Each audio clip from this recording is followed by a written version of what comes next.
Chapter 1. We did not know where he was. Presumably he was in the Ministry of Love.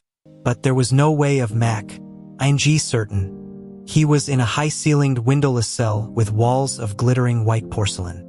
Concealed lamps flood, edit with cold light, and there was a low, steady humming sound which he supposed had something to do with the air supply. A bench or shelf, just wide enough to sit on, ran round the wall, broken only by the door and, at the end opposite the door, a lavatory pan with no wooden seat. There were 4 telescreens, one in each wall. There was a dull aching in his belly. It had been there ever since they had bundled him into the closed van and driven him away. But he was also hungry, with a unwholesome kind of hunger. It might be 24 hours since he had eaten, it might be 36. He still did not know, probably never would know, whether it had been morning or evening when they arrested him. Since he was arrested, he had not been fed. He sat as still as he could on the narrow bench, with his hands crossed on his knee. He had already learned to sit still. If you made unexpected movements, they yelled at you from the telescreen. But the craving for food was growing upon him. What he longed for above all was a piece of bread. He had an idea that there were a few breadcrumbs in the pocket of his overalls. It was even possible, he thought this because from time to time something seemed to tickle his leg, that there might be a sizable bit of crust there. In the end, the temptation to find out overcame his fear. He slipped a hand into his pocket. "Smith!" yelled a voice from the telescreen. 6079 Smith W. Hands out of pockets in the cells. He sat still again, his hands crossed on his knee. Before being brought here, he had been taken to another place which must have been an ordinary prison or a temporary lockup used by the patrols. He did not know how long he had been there. Some hours at any rate. With no clocks and no daylight, it was hard to gauge the time. It was a noisy, evil-smelling place. They had put him into a cell similar to the one he was now in, but filthily dirty and at all times crowded by 10 or 15 people. The majority of them were common criminals, but there were a few political prisoners among them. He had sat silent against the wall, jostled by dirty bodies, too preoccupied by fear and the pain in his belly to take much interest in his surroundings, but still noticing the astonishing difference in demeanor between the party prisoners and the others. The party prisoners were always silent and terrified, but the ordinary criminals seemed to care nothing for anybody. They yelled insults at the guards, fought back fiercely when their belongings were impounded, wrote obscene words on the floor, ate smuggled food which they produced from mysterious hiding places in their clothes, and even shouted down the telescreen when it tried to restore order. On the other hand, some of them seemed to be on good terms with the guards, called them by nicknames, and tried to wheedle cigarettes through the spy hole in the door. The guards, too, treated the common criminals with a certain forbearance, even when they had to handle them roughly. There was much talk about the forced labor camps to which most of the prisoners expected to be sent. It was all right in the camps, he gathered, so long as you had good contacts and knew the ropes. There was bribery, favoritism, and racketeering of every kind. There was homosexuality and prostitution. There was even illicit alcohol distilled from potatoes. The positions of trust were given only to the common criminals, especially the gangsters and the murderers, who formed a sort of aristocracy. All the dirty jobs were done by the politicals. There was a constant come and go of prisoners of every description. Drug peddlers, thieves, bandits, black marketers, drunks, prostitutes. Some of the drunks were so violent that the other prisoners had to combine to suppress them. An enormous wreck of a woman, aged about 60, with great tumbling breasts and thick coils of white hair which had come down in her struggles, was carried in, kicking and shouting, by 4 guards, who had hold of her, one at each corner. They wrenched off the boots with which she had been trying to kick them, and dumped her down across Winston's lap, almost breaking his thigh bones. The woman hoisted herself upright and followed them out with a yell of, "F bastards!" Then, noticing that she was sitting on something uneven, she slid off Winston's knees onto the bench. "Beg pardon, dearie," she said. "I wouldn't a sat on you, only the buggers put me there. They don't know how to treat a lady, do they?" She paused, patted her breast, and belched. "Pardon," she said. "I ain't myself quite." She leant forward and vomited copiously on the floor. "That's better," she said, leaning back with closed eyes. "Never keep it down, that's what I say. Get it up while it's fresh on your stomach." Like. She revived, turned to have another look at Winston, and seemed immediately to take a fancy to him. She put a vast arm round his shoulder and drew him towards her, breath into beer and vomit into his face. "What's your name, dearie?" she said. "Smith," said Winston. "Smith?" said the woman. "That's funny. My name's Smith too. Why," she added sentimentally, "I might be your She might, thought Winston, be his mother. She was about the right age and physique, and it was probable that people changed somewhat after 20 years in a forced labor camp. No one else had spoken to him. To a surprising extent, the ordinary criminals ignored the party prisoners. The politeous, they called them, with a sort of uninterested contempt. The party prisoners seemed terrified of speaking to anybody, and above all of speaking to one another. Only once, when two party members, both women, were pressed close together on the bench, he overheard amid the din of voices a few hurriedly whispered words, and in particular a reference to something called Room 101, which he did not understand. It might be 2 or 3 hours ago that they had brought him here. The dull pain in his belly never went away, but sometimes it grew better and sometimes worse, and his thoughts expanded or contracted accordingly. When it grew worse, he thought only of the pain itself and of his desire for food. When it grew better, panic took hold of him. There were moments when he foresaw the things that would happen to him with such actuality that his heart galloped and his breath stopped. He felt the smash of truncheons on his elbows and iron-shod boots on his shins. He saw himself groveling on the floor, screaming for mercy through broken teeth. He hardly thought of Julia. He could not fix his mind on her. He loved her and would not betray her, but that was only a fact, known as he knew the rules of arithmetic. He felt no love for her, and he hardly even wondered what was happening to her. He thought oftener of O'Brien with a flickering hope. O'Brien might know that he had been arrested. The Brotherhood, he had said, never tried to save its members. But there was the razor blade.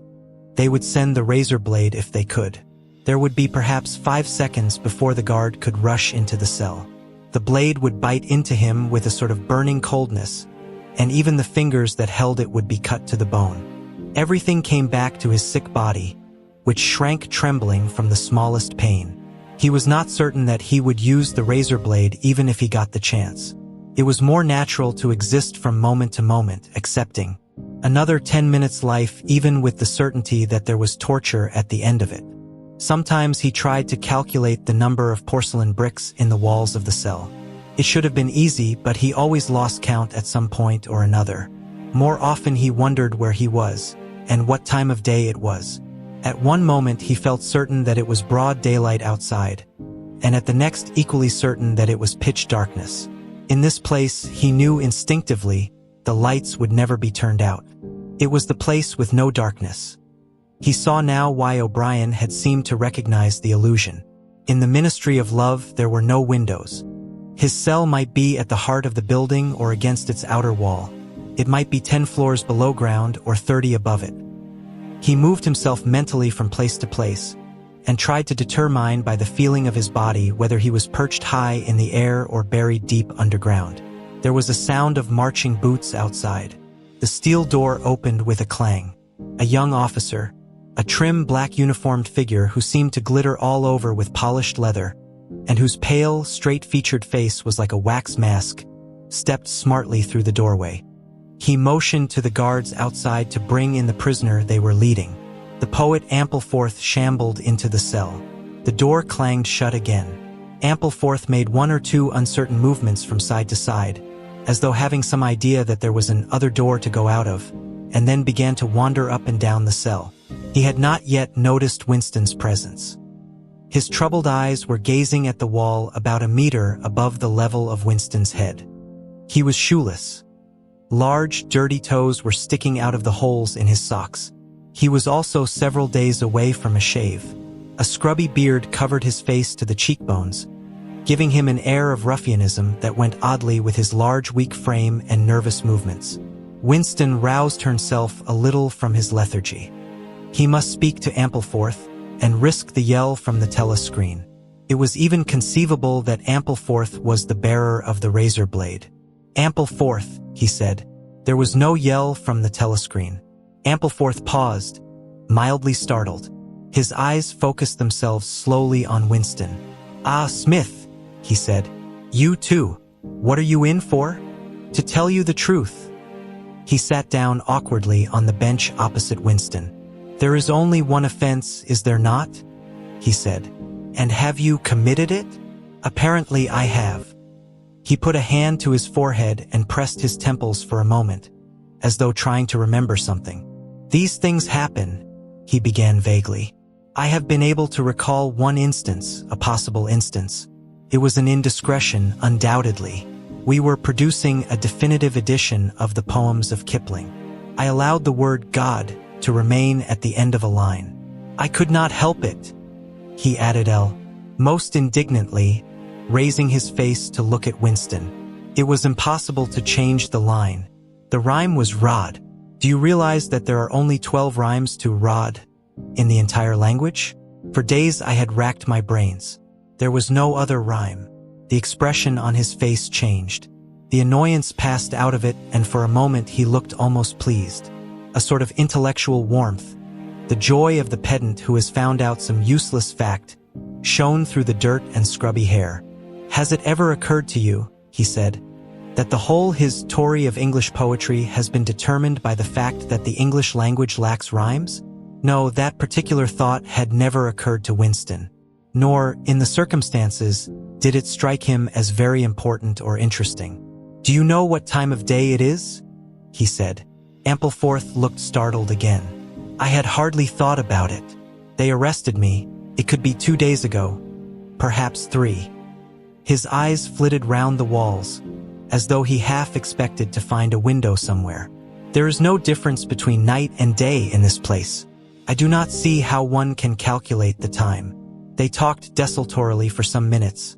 Then, without apparent reason, a yell from the telescreen bade them be silent. Winston sat quietly, his hands crossed. Ampleforth, too large to sit in comfort on the narrow bench, fidgeted from side to side, clasping his lank hands first round one knee, then round the other. The telescreen barked at him to keep still. Time passed. 20 minutes, an hour, it was difficult to judge. Once more there was a sound of boots outside. Winston's entrails contracted. Soon, very soon, perhaps in 5 minutes, perhaps now, the tramp of boots would mean that his own turn had come. The door opened.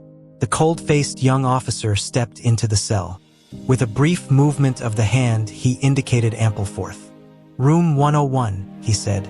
Ampleforth marched clumsily out between the guards, his face vaguely perturbed, but uncomprehending. What seemed like a long time passed.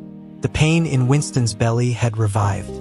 His mind sagged round and round on the same trick, like a ball falling again and again into the same series of slots. He had only 6 thoughts. The pain in his belly, a piece of bread, the blood and the screaming, O'Brien, Julia, the razor blade. There was another spasm in his entrails. The heavy boots were approaching. As the door opened, the wave of air that it created brought in a powerful smell of cold sweat. Parsons walked into the cell. He was wearing khaki shorts and a sports shirt. This time Winston was startled into self-forgetfulness. "You here?" he said. Parsons gave Winston a glance in which there was neither interest nor surprise, but only misery. He began walking jerkily up and down, evidently unable to keep still. Each time he straightened his pudgy knees, it was apparent that they were trembling.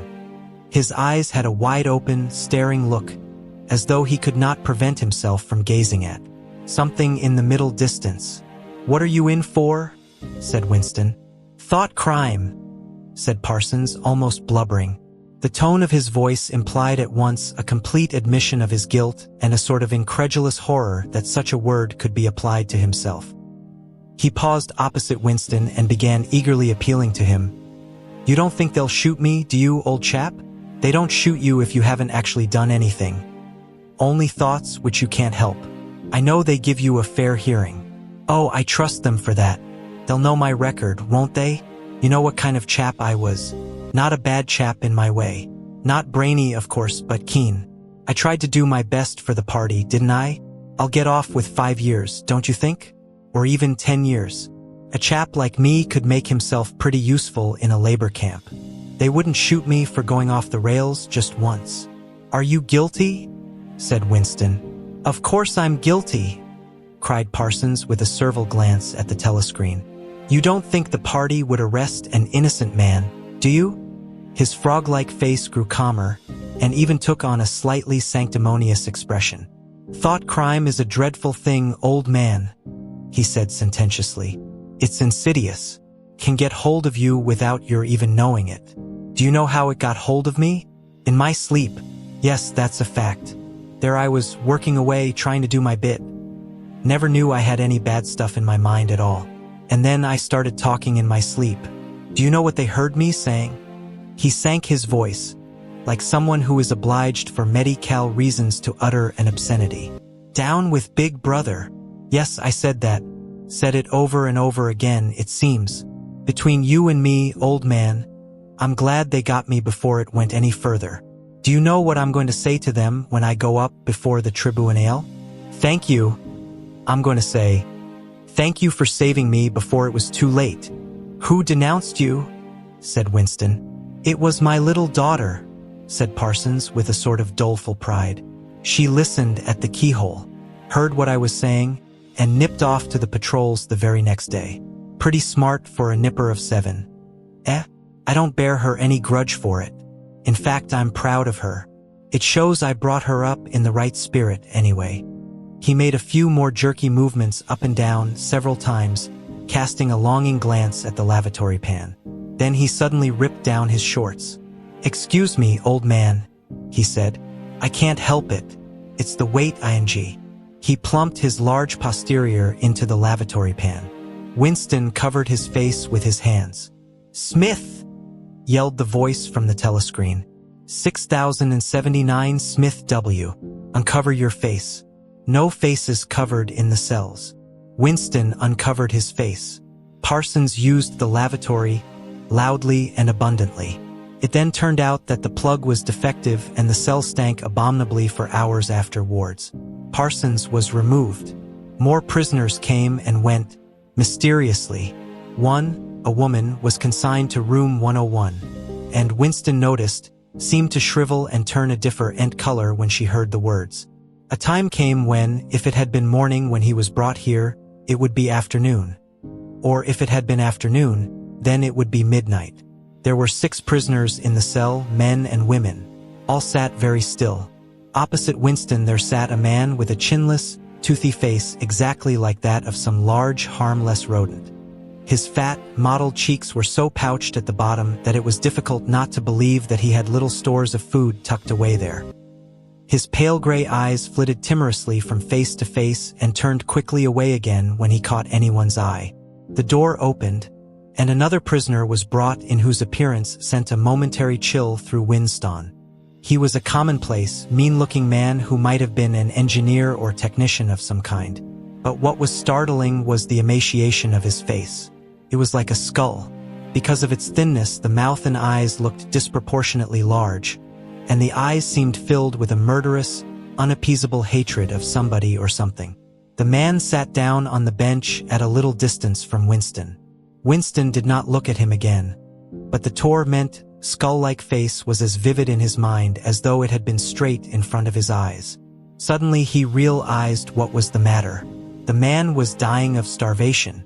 The same thought seemed to occur almost simultaneously to everyone in the cell. There was a very faint stirring all the way round the bench. The eyes of the chinless man kept flitting towards the skull-faced man, then turning guiltily away, then being dragged back by an irresistible attraction. Presently he began to fidget on his seat. At last he stood up, waddled clumsily across the cell, dug down into the pocket of his overalls, and, with an abashed air, held out a grimy piece of bread to the skull-faced man. There was a furious, deafening roar from the telescreen. The chinless man jumped in his tracks. The skull-faced man had quickly thrust his hands behind his back, as though demonstrating to all the world that he refused the gift. Bumstead, roared the voice. 2713 Bumstead J. Let fall that piece of bread. The chinless man dropped the piece of bread on the floor. Remain standing where you are, said the voice. Face the door. Make no movement. The chinless man obeyed. His large poachy cheeks were quivering uncontrollably. The door clanged open. As the young officer entered and stepped aside, there emerged from behind him a short, stumpy guard with enormous arms and shoulders. He took his stand opposite the chinless man, and then, at a signal from the officer, let free a frightful blow, with all the weight of his body behind it, full in the chinless man's mouth. The force of it seemed almost to knock him clear of the floor. His body was flung across the cell and fetched up against the base of the lavatory seat. For a moment he lay as though stunned, with dark blood oozing from his mouth and nose. A very faint whimpering or squeaking, which seemed unconscious, came out of him. Then he rolled over and raised himself unsteadily on hands and knees. Amid a stream of blood and saliva, the two halves of a dental plate fell out of his mouth. The prisoners sat very still, their hands crossed on their knees. The chinless man climbed back into his place. Down one side of his face the flesh was darkening. His mouth had swollen into a shapeless cherry-colored mass with a black hole in the middle of it. From time to time a little blood dripped on to the breast of his overalls. His gray eyes still flitted from face to face, more guiltily than ever, as though he were trying to discover how much the others despised him for his humiliation. The door opened. With a small gesture, the officer indicated the skull-faced man. "Room 101, he said. There was a gasp and a flurry at Winston's side. The man had actually flung himself on his knees on the floor, with his hand clasped together. "Comrade, officer," he cried. "You don't have to take me to that place. Haven't I told you everything already? What else is it you want to know? There's nothing I wouldn't confess. Nothing. Just tell me what it is and I'll confess straight off. Write it down and I'll sign it. Anything. Not room 101. Room 101, said the officer. The man's face, already very pale, turned a color Winston would not have believed possible. It was definitely, unmistakably, a shade of green. "Do anything to me," he yelled. "You've been starving me. For weeks. Finish it off and let me die. Shoot me. Hang me. Sentence me to 25 years. Is there somebody else you want me to give away? Just say who it is and I'll tell you anything you want. I don't care who it is or what you do to them. I've got a wife and 3 children. The biggest of them isn't 6 years old. You can take the whole lot of them and cut their throats in front of my eyes, and I'll stand by and watch it. But not room 101. Room 101, said the officer. The man looked frantically round at the other prisoners, as though with some idea that he could put another victim in his own place. His eyes settled on the smashed face of the chinless man. He flung out a lean arm. "That's the one you ought to be taking, not me!" He shout addition you didn't hear what he was saying after they bashed his face. "Give me a chance and I'll tell you every word of it. He's the one that's against the party, not me." The guards stepped forward. The man's voice rose to a shriek. "You didn't hear him," he repeated. "Something went wrong with the telescreen. He's the one you want. Take him, not me." The 2 sturdy guards had stooped to take him by the arms. But just at this moment he flung himself across the floor of the cell and grabbed one of the iron legs that supported the bench. He had set up a wordless howling like an animal. The guards took hold of him to wrench him loose, but he clung on with astonishing strength. For perhaps 20 seconds they were hauling at him. The prisoners sat quiet, their hands crossed on their knees, looking straight in front of them. The howling stopped. The man had no breath left for anything except hanging on. Then there was a different kind of cry. A kick from a guard's boot had broken the fingers of one of his hands. They dragged him to his feet. "Room 101, said the officer. The man was led out, walking unsteadily, with head sunken, nursing his crushed hand. All the fight had gone out of him. A long time passed. If it had been midnight when the skull-faced man was taken away, it was morning. If morning, it was afternoon. Winston was alone, and had been alone for hours. The pain of sitting on the narrow bench was such that often he got up and walked about, unreproved by the telescreen. The piece of bread still lay where the chinless man had dropped it. At the beginning it needed a hard effort not to look at it, but presently hunger gave way to thirst. His mouth was sticky and evil-tasting. The humming sound and the unvarying white light induced a sort of faintness, an empty feeling inside his head. He would get up because the ache in his bones was no longer bearable, and then would sit down again almost at once because he was too dizzy to make sure of staying on his feet. Whenever his physical sensations were a little under control, the terror returned. Sometimes with a fading hope he thought of O'Brien and the razor blade. It was thinkable that the razor blade might arrive concealed in his food, if he were ever fed. More dimly he thought of Julia. Somewhere or other she was suffering, perhaps far worse than he. She might be screaming with pain at this moment. He thought, if I could save Julia by doubling my own pain, would I do it? Yes, I would. But that was merely an intellectual decision, taken because he knew that he ought to take it. He did not feel it. In this place you could not feel anything, except pain and foreknowledge of pain. Besides, was it possible, when you were actually suffering it, to wish for any reason that your own pain should increase? But that question was not answerable yet. The boots were approaching again. The door opened. O'Brien came in. Winston started to his feet. The shock of the sight had driven all caution out of him. For the first time in many years, he forgot the presence of the telescreen. "They've got you too," he cried. "They got me a long time ago," said O'Brien with a mild, almost regretful irony. He stepped aside. From behind him there emerged a broad-chested guard with a long black truncheon in his hand. "You know this, Winston," said O'Brien. "Don't deceive yourself. You did know it. You have always known it." Yes, he saw now he had always known it. But there was no time to think of that. All he had eyes for was the truncheon in the guard's hand. It might fall anywhere. On the crown, on the tip of the ear, on the upper arm, on the elbow. The elbow! He had slumped to his knees, almost paralyzed, clasping the stricken elbow with his other hand. Everything had exploded into yellow light. Inconceivable, inconceivable that one blow could cause such pain. The light cleared and he could see the other two looking down at him. The guard was laughing at his contortions. One question at any rate was answered. Never, for any reason on earth, could you wish for an increase of pain. Of pain you could wish only one thing, that it should stop. Nothing in the world was so bad as physical pain. In the face of pain there are no heroes, he thought over and over as he writhed on the floor, clutching uselessly at his disabled left arm. Chapter 2. He was lying on something that felt like a camp bed, except that it was higher off the ground and that he was fixed down in some way so that he could not move. Light that seemed stronger than usual was falling on his face. O'Brien was standing at his side, looking down at him intently. At the other side of him stood a man in a white coat, holding a hypodermic syringe. Even after his eyes were open, he took in his surroundings only gradually.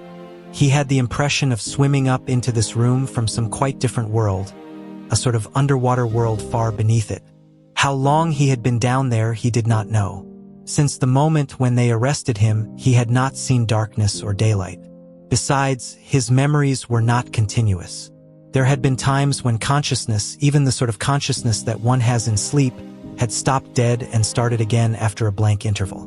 But whether the intervals were of days or weeks or only seconds, there was no way of knowing. With that first blow on the elbow, the nightmare had started. Later he was to realize that all that then happened was merely a preliminary, a routine interrogation to which nearly all prisoners were subjected. There was a long range of crimes, espionage, sabotage, and the like, to which everyone had to confess as a matter of course. The confession was a formality, though the torture was real. How many times he had been beaten, how long the beatings had continued, he could not remember. Always there were 5 or 6 men in black uniforms at him simultaneously. Sometimes it was fists, sometimes it was truncheons, sometimes it was steel rods, sometimes it was boots. There were times when he rolled about the floor, as shameless as an animal, writhing his body this way and that in an endless, hopeless effort to dodge the kicks, and simply inviting more and yet more kicks, in his ribs, in his belly, on his elbows, on his shins, in his groin, in his testicles, on the bone at the base of his spine. There were times when it went on and on until the cruel, wicked, unforgivable thing seemed to him not that the guards continued to beat him, but that he could not force himself into losing consciousness. There were times when his nerves so forsook him that he began shouting for mercy even before the beating began, when the mere sight of a fist drawn back for a blow was enough to make him pour forth a confession of real and imaginary crimes. There were other times when he started out with the resolve of confessing nothing, when every word had to be forced out of him between gasps of pain, and there were times when he feebly tried to compromise, when he said to himself, "I will confess, but not yet. I must hold out till the pain becomes unbearable. 3 more kicks, 2 more kicks, and then I will tell them what they want." Sometimes he was beaten till he could hardly stand, then flung like a sack of potatoes onto the stone floor of a cell, left to recuperate for a few hours, and then taken out and beaten again. There were also longer periods of recovery. He remembered them dimly, because they were spent chiefly in sleep or stupor. He remembered a cell with a plank bed, a sort of shelf sticking out from the wall, and a tin wash basin, and meals of hot soup and bread and sometimes coffee. He remembered a surly barber arriving to scrape his chin and crop his hair, and businesslike, unsympathetic men in white coats feeling his pulse, tapping his reflexes, turning up his eyelids, running harsh fingers over him in search for broken bones, and shooting needles into his arm to make him sleep. The beatings grew less frequent, and became mainly a threat, a horror to which he could be sent back at any moment when his answers were unsatisfactory. His questioners now were not ruffians in black uniforms but party intellectuals, little rotund men with quick movements and flashing spectacles, who worked on him in relays over periods which lasted, he thought, he could not be sure, 10 or 12 hours at a stretch. These other questioners saw to it that he was in constant slight pain, but it was not chiefly pain that they relied on. They slapped his face, wrung his ears, pulled his hair, made him stand on one leg, refused him leave to urinate, shone glaring lights in his face until his eyes ran with water. But the aim of this was simply to humiliate him and destroy his power of arguing and reasoning. Their real weapon was the merciless questioning that went on and on, hour after hour, tripping him up, laying traps for him, twisting everything that he said, convicting him at every step of lies and self-contradiction until he began weeping as much from shame as from nervous fatigue. Sometimes he would weep 6 times in a single session. Most of the time they screamed abuse at him and threatened at every hesitation to deliver him over to the guards again. But sometimes they would suddenly change their tune, call him comrade, appeal to him in the name of Ingsoc and Big Brother, and ask him sorrowfully whether even now he had not enough loyalty to the party left to make him wish to undo the evil he had done. When his nerves were in rags after hours of questioning, even this appeal could reduce him to snivel-ling tears. In the end, the nagging voices broke him down more completely than the boots and fists of the guards. He became simply a mouth that uttered, a hand that signed, whatever was demanded of him. His sole concern was to find out what they wanted him to confess, and then confess it quickly before the bullying started anew. He confessed to the assassination of eminent party members, the distribution of seditious pamphlets, embezzlement of public funds, sale of military secrets, sabotage of every kind. He confessed that he had been a spy in the pay of the East Asian government as far back as 1968. He confessed that he was a religious believer, an admirer of capitalism, and a sexual pervert. He confessed that he had murdered his wife, although he knew, and his questioners must have known, that his wife was still alive. He confessed that for years he had been in personal touch with Goldstein and had been a member of an underground organization which had included almost every human being he had ever known. It was easier to confess everything and implicate everybody. Besides, in a sense, it was all true. It was true that he had been the enemy of the party, and in the eyes of the party there was no distinction between the thought and the deed. There were also memories of another kind. They stood out in his mind disconnectedly, like pictures with blackness all round them. He was in a cell which might have been either dark or light, because he could see nothing except a pair of eyes. Near at hand, some kind of instrument was ticking slowly and regularly. The eyes grew larger and more luminous. Suddenly he floated out of his seat, dived into the eyes, and was swallowed up. He was strapped into a chair surrounded by dials, under dazzling lights. A man in a white coat was reading the dials. There was a tramp of heavy boots outside. The door clanged open. The wax-faced officer marched in, followed by 2 guards. "Room 101, said the officer. The man in the white coat did not turn round. He did not look at Winston either. He was looking only at the dials. He was rolling down a mighty corridor, a kilometer wide, full of glorious golden light, roaring with laughter and shouting out confessions at the top of his voice. He was confessing everything, even the things he had succeeded in holding back under the torture. He was relating the entire history of his life to an audience who knew it already. With him were the guards, the other questioners, the men in white coats, O'Brien, Julia, Mr. Charrington, all rolling down the corridor together and shouting with laughter. Some dreadful thing which had lain embedded in the future had somehow been skipped over and had not happened. Everything was all right. There was no more pain. The last detail of his life was laid bare, understood, forgiven. He was starting up from the plank bed in the half-certainty that he had heard O'Brien's voice. All through his interrogation, although he had never seen him, he had had the feeling that O'Brien was at his elbow, just out of sight. It was O'Brien who was directing everything. It was he who set the guards on to Winston and who prevented them from killing him. It was he who decided when Winston should scream with pain, when he should have a respite, when he should be fed, when he should sleep, when the drugs should be pumped into his arm. It was he who asked the questions and suggested the answers. He was the tormentor, he was the protector, he was the inquisitor, he was the friend. And once, Winston could not remember whether it was in drugged sleep, or in normal sleep, or even in a moment of wakefulness. A voice murmured in his ear, "Don't worry, Winston, you are in my keeping. For 7 years I have watched over you. Now the turning point has come. I shall save you. I shall make you perfect." He was not sure whether it was O'Brien's voice, but it was the same voice that had said to him, "We shall meet in the place where there is no darkness," in that other dream 7 years ago. He did not remember any ending to his interrogation. There was a period of blackness, and then the cell or room in which he now was had gradually materialized round him. He was almost flat on his back and unable to move. His body was held down at every essential point. Even the back of his head was gripped in some manner. O'Brien was looking down at him gravely and rather sadly. His face, seen from below, looked coarse and worn, with pouches under the eyes and tired lines from nose to chin. He was older than Winston had thought him. He was perhaps 48 or 50. Under his hand there was a dial with a lever on top and figures running round the face. "I told you," said O'Brien, "that if we met again it would be here." "Yes," said Winston, without any warning except a slight movement of O'Brien's hand. A wave of pain flooded his body.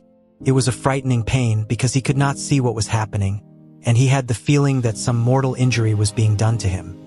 He did not know whether the thing was really happening, or whether the effect was electrically produced. But his body was being wrenched out of shape, the joints were being slowly torn apart. Although the pain had brought the sweat out on his forehead, the worst of all was the fear that his backbone was about to snap. He set his teeth and breathed hard through his nose, trying to keep silent as long as possible. "You are afraid," said O'Brien, watching his face, "that in another moment something is going to break. Your especial fear is that it will be your backbone. You have a vivid mental picture of the vertebrae snapping apart and the spinal fluid dripping out of them. That is what you are thinking, is it not, Winston?" Winston did not answer. O'Brien drew back the lever on the dial. The wave of pain receded almost as quickly as it had come. "That was 40, said O'Brien. "You can see that the numbers on this dial run up to 100. Will you please remember, throughout our conversation, that I have it in my power to inflict pain on you at any moment and to whatever degree I choose? If you tell me any lies or attempt to prevaricate in any way, or even fall below your usual level of intelligence, you will cry out with pain instantly. Do you understand that?" "Yes," said Winston. O'Brien's manner became less severe. He resettled his spectacles thoughtfully and took a pace or two up and down. When he spoke, his voice was gentle and patient. He had the air of a doctor, a teacher, even a priest, anxious to explain and persuade rather than to punish. "I am taking trouble with you, Winston," he said, "because you are worth trouble. You know perfectly well what is the matter with you. You have known it for years, though you have fought against the knowledge. You are mentally deranged. You suffer from a defective memory. You are unable to remember real events, and you persuade yourself that you remember other events which never happened. Fortunately, it is curable. You have never cured yourself of it because you did not choose to. There was a small effort of the will that you were not ready to make. Even now, I am well aware, you are clinging to your disease under the impression that it is a virtue.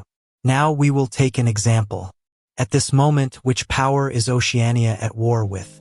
When I was arrested, Oceania was at war with East Asia. With East Asia. Good. And Oceania has always been at war with East Asia, has it not? Winston drew in his breath.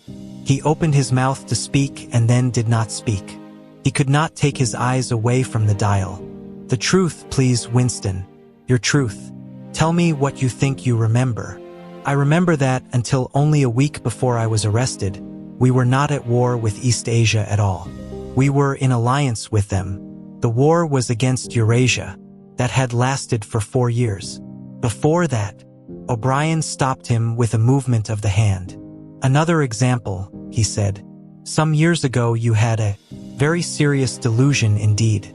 You believed that 3 men, 3 one-time party members named Jones, Aronson, and Rutherford, men who were executed for treachery and sabotage after making the fullest possible confession, were not guilty of the crimes they were charged with. You believed that you had seen unmistakable documentary evidence proving that their confessions were false. There was a certain photograph about which you had a hallucination. You believed that you had actually held it in your hands.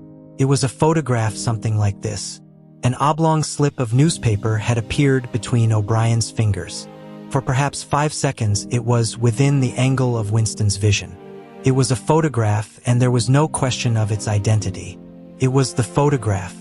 It was another copy of the photograph of Jones, Aronson, and Rutherford at the party function in New York, which he had chanced upon 11 years ago and promptly destroyed. For only an instant it was before his eyes. Then it was out of sight again. But he had seen it, unquestionably he had seen it. He made a desperate, agonizing effort to wrench the top half of his body free. It was impossible to move so much as a centimeter in any direction. For the moment he had even forgotten the dial. All he wanted was to hold the photograph in his fingers again, or at least to see it. "It exists," he cried. "No," said O'Brien. He stepped across the room. There was a memory hole in the opposite wall. O'Brien lifted the grating. Unseen, the frail slip of paper was whirling away on the current of warm air. It was vanishing in a flash of flame. O'Brien turned away from the wall. "Ashes," he said. "Not even identifiable ashes. Dust. It does not exist. It never existed. But it did exist. It does exist. It exists in memory. I remember it. You remember it." "I do not remember it," said O'Brien. Winston's heart sank. That was doublethink. He had a feeling of deadly helplessness. If he could have been certain that O'Brien was lying, it would not have seemed to matter. But it was perfectly possible that O'Brien had really forgotten the photograph. And if so, then already he would have forgotten his denial of remembering it, and forgotten the act of forgetting. How could one be sure that it was simple trickery? Perhaps that lunatic dislocation in the mind could really happen. That was the thought that defeated him. O'Brien was looking down at him speculatively. More than ever he had the air of a teacher taking pains with a wayward but promising child. "There is a party slogan dealing with the control of the past," he said. "Repeat it, if you please." "Who controls the past controls the future. Who controls the present controls the past," repeated Winston obediently. "Who controls the present controls the past," said O'Brien, nodding his head with slow approval. "Is it your opinion, Winston, that the past has real existence?" Again the feeling of helplessness descended upon Winston. His eyes flitted towards the dial. He not only did not know whether yes or no was the answer that would save him from pain. He did not even know which answer he believed to be the true one. O'Brien smiled faintly. "You are no metaphysician, Winston," he said. "Until this moment you had never considered what is meant by existence. I will put it more precisely. Does the past exist concretely in space? Is there somewhere or other a place, a world of solid objects, where the past is still happening? No. Then where does the past exist, if at all? In records. It is written down. In records. And? In the mind. In human memories. In memory. Very well, then. We, the party, control all records, and we control all memories. Then we control the past, do we not? But how can you stop people remembering things?" cried Winston again, momentarily forgetting the dial. "It is involuntary. It is outside oneself. How can you control memory? You have not controlled mine." O'Brien's manner grew stern again. He laid his hand on the dial. "On the contrary," he said, "you have not controlled it. That is what has brought you here. You are here because you have failed in humility, in self-discipline. You would not make the act of submission which is the price of sanity. You preferred to be a lunatic, a minority of one. Only the disciplined mind can see reality, Winston. You believe that reality is something objective, external, existing in its own right. You also believe that the nature of reality is self-evident. When you delude yourself into thinking that you see something, you assume that everyone else sees the same thing as you. But I tell you, Winston, that reality is not external. Reality exists in the human mind and nowhere else. Not in the individual mind, which can make mistakes, and in any case soon perishes. Only in the mind of the party, which is collective and immortal. Whatever the party holds to be the truth is truth. It is impossible to see reality except by looking through the eyes of the party. That is the fact that you have got to relearn, Winston. It needs an act of self-destruction, an effort of the will. You must humble yourself before you can become sane." He paused for a few moments as though to allow what he had been saying to sink in. "Do you remember?" he went on, "writing in your diary, 'Freedom is the freedom to say that 2 + 2 make 4? "Yes," said Winston. O'Brien held up his left hand, its back towards Winston, with the thumb hidden and the 4 fingers extended. "How many fingers am I holding up, Winston?" 4.